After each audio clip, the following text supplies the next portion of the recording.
I still can't understand how it all turned out like this. It was supposed to be an ordinary trip, just a weekend in the woods with friends, far away from civilization. But that night, it still stands vividly before my eyes, like a nightmare you can't wake up from. We went as a small group, me, Sam, Alex, and Tony. The idea was simple. Spend a couple of days by the lake, around a fire, under the stars. It had been a while since we'd all been together, what with work, school, and just life getting in the way. I thought it would be fun, like old times.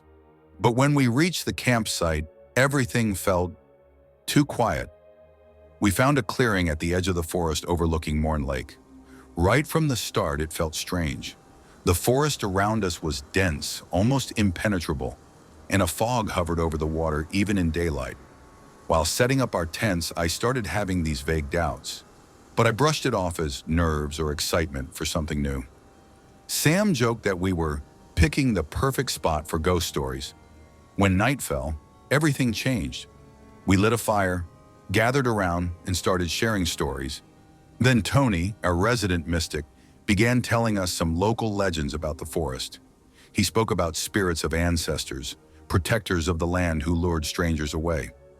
We laughed it off, of course, but I felt uneasy, as if an invisible shadow was creeping up behind me. Sam was the first to head to bed, then Alex disappeared into his tent. I stayed by the fire, listening to the crackle of the wood and the calming sound of the water. Somewhere in the distance, an owl let out a low, haunting cry, as if announcing something sinister. And then I heard footsteps. They were almost imperceptible, different from the usual sounds of the forest. I turned around thinking one of the guys was up, but no one was there. Just the black trees, the fog, and a voice.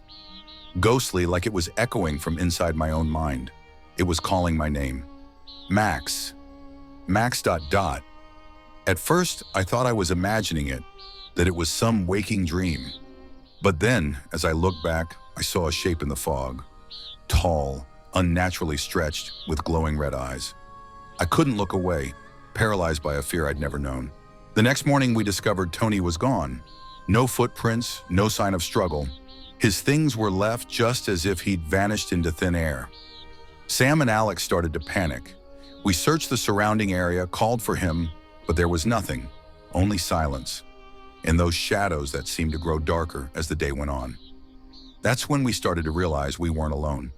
Somewhere between the trees, that same tall figure would appear, watching us, following our every step. It felt like we were trapped, surrounded by something malevolent. We knew we had to leave, and fast. We ran through the forest toward the road, but the further we went, the more it felt like we were going in circles. Trees, fog, leaves. They blurred together, confusing us, leading us astray. And then we saw it again, right in front of us, as if it had been waiting. By then, the terror had taken over any instinct I had. We ran as fast as we could and finally made it to the road. But when I turned back, the shadow still stood at the forest's edge. 3 more figures appeared around it, and I couldn't believe my eyes. They looked like us. They had our faces, empty, with burning eyes. And then I heard a whisper in my head, Tony's voice, "You will never leave this forest." If you enjoyed this story, don't forget to give it a thumbs up. And if you want more spine-chilling tales, make sure to hit subscribe and ring the notification bell so you don't miss any updates. Thanks for watching, and remember, some mysteries are better left unsolved.